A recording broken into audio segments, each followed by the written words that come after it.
డబ్బులు ఉన్న మహారాజులకు వాళ్ళ గొప్ప చూపించడానికి ఏదో వేడుక కావాలి. ఆ వేడుకలో అలా మెరిసిపోవాలి. ప్రపంచమంతా అది చూసి ఉడికిపోవాలి. తాము పేదల కలలలో మహారాజుల్లా వెలిగిపోవాలి. అందుకే 100 కోట్లు విసిరిపారేసి ఇలా వెలిగిపోతారు. 60 ఏళ్లు వచ్చినా తగ్గని సౌందర్య శిల్పంలా ఉంటుంది నీతా అంబానీ. ఎక్కడా చెదరని అందాల బంగారం ఆమె.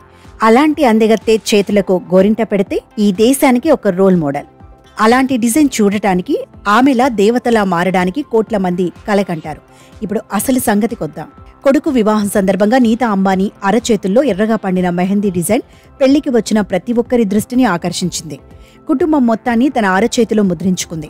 లక్షల కోట్ల రూపాయల సామ్రాజ్యానికి యజమానురాలైనా సరే, కుటుంబం విషయానికి వస్తే సగటు ఇల్లాలు తల్లిలానే ఆలోచిస్తారు నీతా అంబానీ. ఆమెకు కుటుంబమే సర్వస్వం. భర్త, పిల్లలు, మనవళ్లు అంటే ప్రాణం. ఈ క్రమంలో కొడుకు పెళ్లి సందర్భంగా తన అరచేతిలో కుటుంబం మొత్తాన్ని డిజైన్ గా ముద్రించుకుంది. మరి ఆ డిజైన్ వెనుక అర్థమేంటో ఇప్పుడు చూద్దాం. నీతా అంబానీ తన అరచేతిపై రాధాకృష్ణ బొమ్మలను వేయించుకుంది. రాధాకృష్ణుల ప్రతిరూపమే అనంత్ అంబానీ, రాధికా మర్చెంట్. ఇక ఆమె చేతి వెనుక వైపు కుటుంబ సభ్యులను గుర్తు చేసేలా మరో మెహందీ డిజైన్ వేయించుకుంది.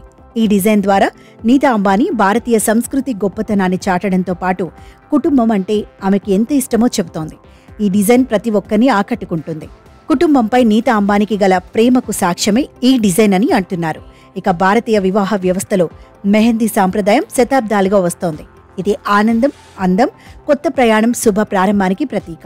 మెహందీ సౌందర్యపరంగా మాత్రమే కాకుండా సాంస్కృతిక, భావోద్వేగ విలువలతో పాటు ఆరోగ్య ప్రయోజనాలను కలిగి ఉంది.